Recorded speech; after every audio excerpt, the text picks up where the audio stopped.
আমরা অষ্টম শ্রেণীর প্রথম পর্যায়ক্রমিক মূল্যায়নের ইতিহাসে 3 নম্বর স্কুলের প্রশ্নের উত্তরগুলো আলোচনা করব। একই রায় বন্দিবৈষ্ণব যুদ্ধ সংঘটিত হয়েছিল 1760 খ্রিস্টাব্দে। 2 কত খ্রিস্টাব্দে পাকাপাকিভাবে দারোগা ব্যবস্থার বিলোপ ঘটানো হয় 1812। 3 এশিয়াটিক সোসাইটি প্রতিষ্ঠার সঙ্গে যুক্ত ছিলেন উইলিয়াম জোন্স। 4 বলেছে নিচের কোনটি উটের প্রতিবেদনের নির্দেশনামা নয়, শিক্ষাক্ষেত্রে সরকারি অনুদান বাতিল হয়। 2 এর আইতে বলেছে কত খ্রিস্টাব্দে হায়দ্রাবাদ রাজ্য প্রতিষ্ঠা হয় 1724 খ্রিস্টাব্দে। 2 বলেছে কোন মোগল সম্রাট ব্রিটিশ কোম্পানিকে দেওয়ানির অধিকার দান করেন, মোগল সম্রাট ফারুকশিয়ার। 3 দিয়েছে মাদ্রাজ প্রেসিডেন্সি 2টি প্রশাসনিক কেন্দ্র কি কি ছিল।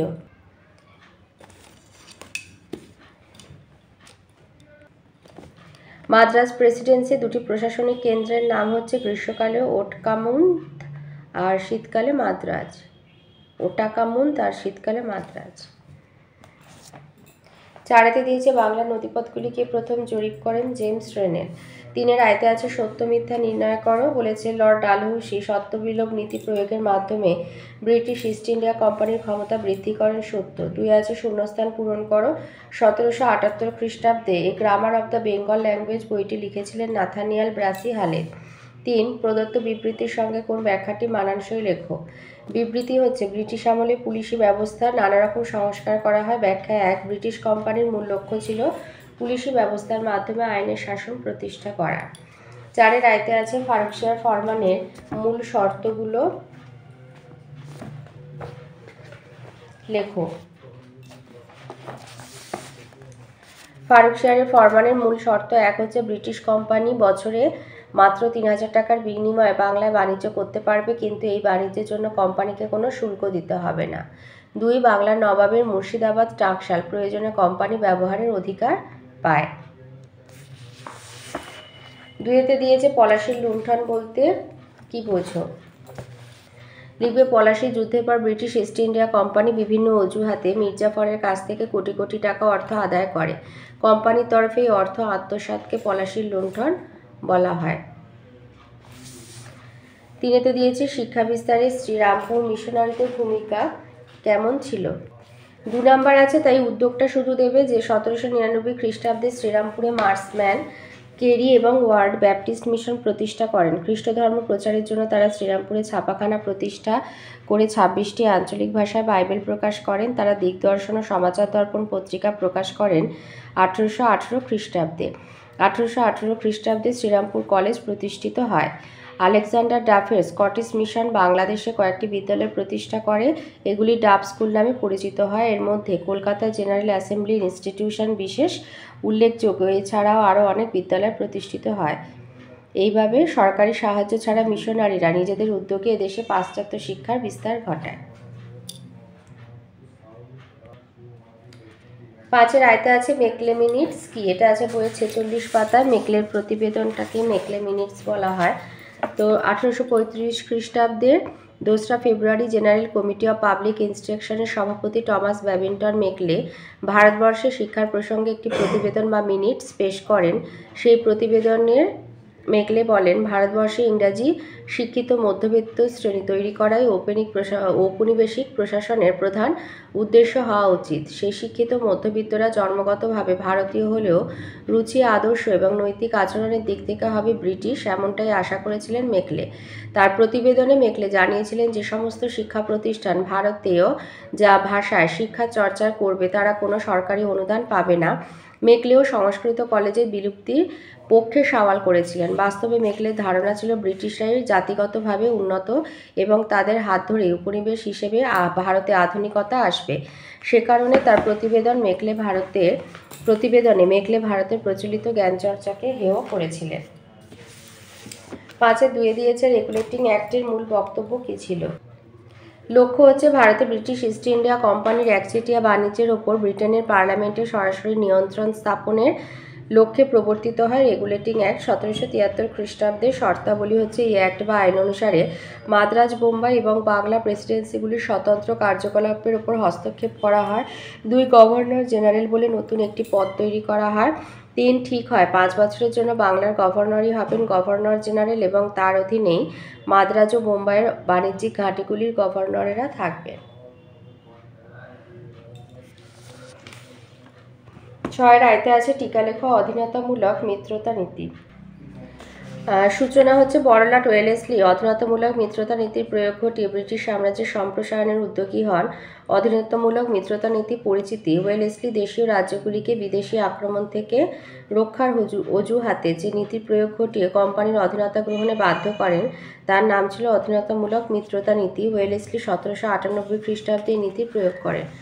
শর্তাবলী হচ্ছে প্রধান শর্ত 1 হচ্ছে অধীনতামূলক মিত্রতা চুক্তিতে স্বাক্ষরকারী ভারতীয় মিত্ররাজ্যকে কোম্পানি বৈদেশিক আক্রমণ থেকে এবং অভ্যন্তরীণ বিশৃঙ্খলা থেকে রক্ষা করবে। 2 হচ্ছে মিত্র রাজ্যকে তার রাজ্যে ব্রিটিশ সেনাপতির অধীনে একদল ব্রিটিশ সৈন্য রাখতে হবে। 3 ব্রিটিশ সেনাদলের খরচ চালানোর জন্য চুক্তি স্বাক্ষরকারী বৃহৎ দেশীয় রাজ্যগুলিকে নিজ নিজ রাজ্যের একাংশ কোম্পানিকে ছেড়ে দিতে হবে। 4 হচ্ছে ক্ষুদ্র রাজ্যগুলিকে সৈন্যদলের ব্যয় বাবদ ভূমির পরিবর্তে নগদ অর্থ কোম্পানিকে দিতে হবে। 5 স্বাক্ষরকারী মিত্ররাজ্য কোম্পানির বিনা অনুমতিতে বৈদেশিক নীতি পরিচালনা করতে পারবে না। 6 কোম্পানির বিনা অনুমতিতে স্বাক্ষরকারী রাজ্য কোনো যুদ্ধবিগ্রহে জড়াতে পারবে না। 7 কোম্পানির মিত্রতায় আবদ্ধ রাজ্যগুলি নিজস্ব সেনাদলে কোম্পানির অনুমতি ছাড়া কোনো ইউরোপীয়কে নিয়োগ করতে পারবে না। প্রয়োগ তাঞ্জোর, সুরাট, হায়দ্রাবাদ, কর্ণাটক, মালব, উদয়পুর, যোধপুর, জয়পুর, গায়কোয়াড়, বুন্দেলখণ্ড প্রভৃতি রাজ্য ব্রিটিশের অধীনস্থ হয়। এছাড়া অযোধ্যার নবাব পেশোয়া দ্বিতীয় বাজিরাও একে একে এই চুক্তিতে আবদ্ধ হন। গুরুত্ব হচ্ছে অধীনতামূলক মিত্রতা নীতির শর্তানুযায়ী দেশীয় রাজ্যগুলোকে নিজের খরচে ব্রিটিশ সেনাবাহিনীর ব্যয়ভার চালাতে হতো। এতে দেশীয় রাজ্যগুলোর আর্থিক অপচয় ঘটে। 2 হচ্ছে অধীনতামূলক মিত্রতাবদ্ধ রাজ্যগুলির নিরাপত্তার দায়িত্ব কোম্পানির হাতে চলে যাওয়ায় দেশীয় রাজ্যগুলির সেনাবাহিনী গুরুত্বহীন হয়ে পড়ে। 3 অধীনতামূলক মিত্রতা নীতির প্রয়োগ ঘটিয়ে ব্রিটিশ ইস্ট ইন্ডিয়া কোম্পানি শক্তিশালী ও সম্পদশালী হয়ে ওঠে এবং এক সার্বভৌম রাজনৈতিক শক্তি হিসাবে আত্মপ্রকাশ করে। 4 ব্রিটিশ সরকার একের পর এক দেশীয় রাজ্যে অধীনতামূলক মিত্রতা নীতির প্রয়োগ ঘটিয়ে সাম্রাজ্যের প্রসার ঘটায়। ধীরে ধীরে ভারতের ব্রিটিশ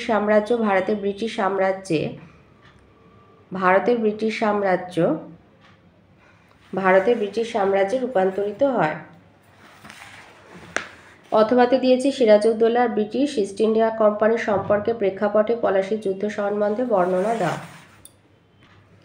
এই উত্তরটা লিখবে যে 15 মাসের রাজত্বকালে ব্রিটিশ ইস্ট ইন্ডিয়া কোম্পানির সঙ্গে সিরাজের সম্পর্কের অবনতি ঘটে। এই সম্পর্কের অবনতি চরম পরিণতি ছিল পলাশির যুদ্ধ। কারণ 1 হচ্ছে নবাব সিরাজের অবমাননা। সিরাজ নবাব পদে বসার পর রীতি মেনে ওলন্দাজ ও ফরাসি বণিকরা এবং বাংলা জমিদাররা সিরাজকে নজরানা পাঠিয়ে যথাযোগ্য সম্মান জানান, কিন্তু ব্রিটিশ ইস্ট ইন্ডিয়া কোম্পানির তরফ থেকে কোনো উপঢৌকন না আসায় সিরাজ অসম্মানিত বোধ করেন।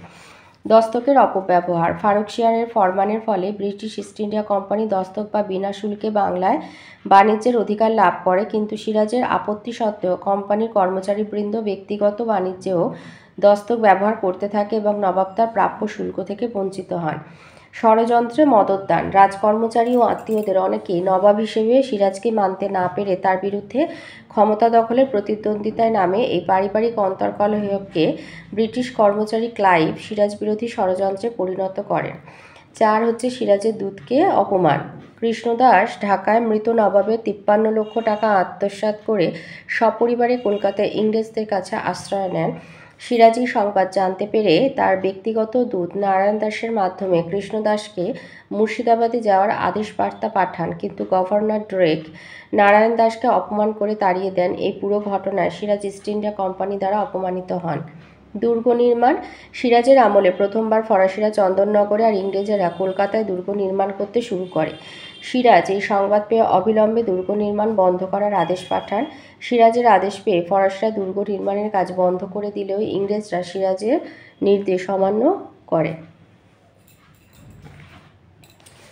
দিয়েছে ওয়ারেন হেস্টিংসের সংস্কার কার্যাবলী আলোচনা করো। আচ্ছা, ওয়ারেন হেস্টিংসের বিচার ব্যবস্থার এই যে সংস্কার, এইটাখানে শুধু নেবে যে হেস্টিংস প্রতিটি জেলায় পৃথকভাবে দেওয়ানি আর ফৌজদারি আদালত গঠন করেন, ভ্রাম্যমাণ আদালত। ওয়ারেন হেস্টিংস ভ্রাম্যমাণ আদালত স্থাপনের কথা ভাবেননি। তিনি চেয়েছিলেন দেশীয় অভিজাতদের হাত থেকে বিচার ব্যবস্থাকে আলাদা করা প্রভাব কার্যকরী করতে। বিভক্তিকরণ, বিচার ও শাসন ব্যবস্থার উন্নতির জন্য তিনি বাংলাকে 35টি ভাগে ভাগ করেন। আপিল আর ফৌজদারি আদালত। আপিল শুনানির জন্য দুটি সর্বোচ্চ আপিল আদালত যথা সদর দেওয়ানি আর সদর নিজামতি আদালত যথাক্রমে কলকাতা আর মুর্শিদাবাদে স্থাপন করেন। আইন সংহিতা ও আইনের ব্যাখ্যা। আইন প্রয়োগের ক্ষেত্রে এই ধরনের মামলার বিভিন্ন ব্যাখ্যা দেওয়া হতো। এই সমস্যা নিরসনের জন্য হেস্টিংসের নির্দেশ মতো আলাদা আলাদাভাবে হিন্দু আর মুসলিম আইনগুলির সারসংক্ষেপ সংকলিত আর ইংরেজিতে অনুবাদ করা হয়। আর এর সাথে আছে শাসন সংস্কার। লিখবে ক্লাইভ বাংলা তথা ভারতের কোম্পানি রাজত্বের যে সূচনা করেছিল দক্ষ প্রশাসন দ্বারা ওয়ারেন হেস্টিংস তাকে দৃঢ় ভিত্তি দেন। এক হচ্ছে শাসন সংস্কার, এক দ্বৈত শাসনের অবসান। ভারতে এসেই হেস্টিংস এক আদেশ বলে দ্বৈত শাসনের অবসান ঘটান আর রাজস্ব আদায়ের দায়িত্ব সরাসরি কোম্পানির হাতে নেন।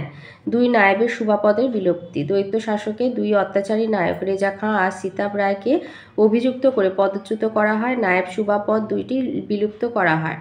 তিন হচ্ছে নবাবের ভাতার পরিমাণ হ্রাস। তিনি নবাবের বাৎসরিক ভাতা 32 লক্ষ টাকা থেকে কমিয়ে 16 লক্ষ টাকা করেন। চার হচ্ছে রেভিনিউ বোর্ড গঠন।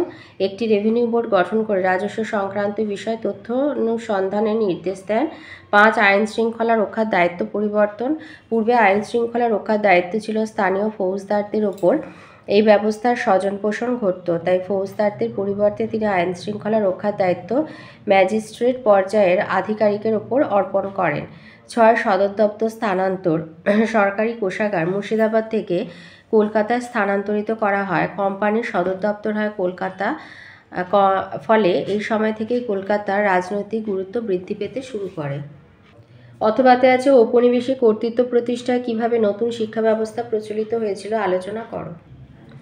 সূচনা। ব্রিটিশ ইস্ট ইন্ডিয়া কোম্পানির শাসনকালে কোম্পানি শিক্ষা বিস্তারের উদ্যোগ নেয়। নতুন শিক্ষা বিস্তারের নানা দিক। এক হচ্ছে সরকারি উদ্যোগ, তার মধ্যে প্রথম আছে নিয়োগ। ওয়ারেন হেস্টিংস ফার্সি এবং অন্যান্য ভারতীয় ভাষা জানা লোকেদের রাজস্ব দপ্তরে নিয়োগ করেন। দুই হচ্ছে অনুবাদ। কোম্পানির কর্মচারীদের সুবিধার জন্য হেস্টিংস হিন্দু আর মুসলিম আইনগুলিকে ইংরাজি ভাষায় অনুবাদ করান। জোনাথন ডানকান, চার্লস উইলকিন্স এবং ন্যাথানিয়েল ব্রাশি হালেদ হেস্টিংসের উদ্যোগে সামিল হন। শিক্ষা প্রতিষ্ঠান প্রতিষ্ঠা।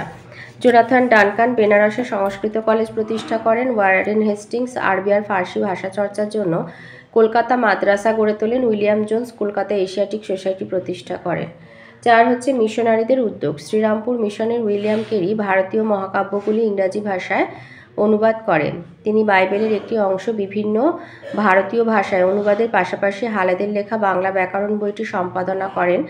স্কটিশ মিশনারি সোসাইটির সদস্য আলেকজান্ডার ডাফ কলকাতায় জেনারেল অ্যাসেম্বলি ইনস্টিটিউশন সহ অনেকগুলি মিশনারি স্কুল তৈরি করেন। 5 হিন্দু কলেজ প্রতিষ্ঠা। সুপ্রিম কোর্টের প্রধান বিচারপতি স্যার এডওয়ার্ড হাইট ইস্ট এবং ডেভিড হেয়ার হিন্দু কলেজ প্রতিষ্ঠায় উদ্যোগী হন। শিক্ষা বিস্তার। 1835 খ্রিস্টাব্দের পর থেকে ইংরেজি ভাষা নির্ভর পাশ্চাত্য শিক্ষা দ্রুত বিস্তার শুরু হয়। কিছুদিন পর এক প্রতিবেদনে বলা হয় ইংরাজি শিক্ষা বিস্তারের পাশাপাশি অন্যান্য শিক্ষা প্রতিষ্ঠানগুলিতেও সরকারি অনুদান দেওয়া হবে। ইংরাজি ভাষার পাশাপাশি শিক্ষার্থীদের বিভিন্ন দেশীয় ভাষায় পড়াশোনা করারও অধিকার দেওয়া হয়, তবে সরকারি চাকরি পাওয়ার ক্ষেত্রে ইংরাজি ভাষা জ্ঞানকে আবশ্যক করা হয়। ত্রুটি। কোম্পানির শাসনকালে নতুন শিক্ষা বিস্তারের ব্যবস্থায় বিভিন্ন ত্রুটি ছিল। উচ্চশিক্ষার মাধ্যম হিসাবে ইংরাজি ভাষার ওপর জোর দেওয়া হয়। হাতে কলমে শেখার ব্যবস্থা যথেষ্ট না থাকায় পুঁথিগত চর্চার ওপরে শিক্ষা ব্যবস্থা নির্ভরশীল হয়ে পড়ে। সর্বোপরি পাশ্চাত্য শিক্ষায় অধিক জোর দেওয়ার জন্য ভারতীয় প্রচলিত শিক্ষা চর্চা অবলুপ্তির মুখোমুখি হয়।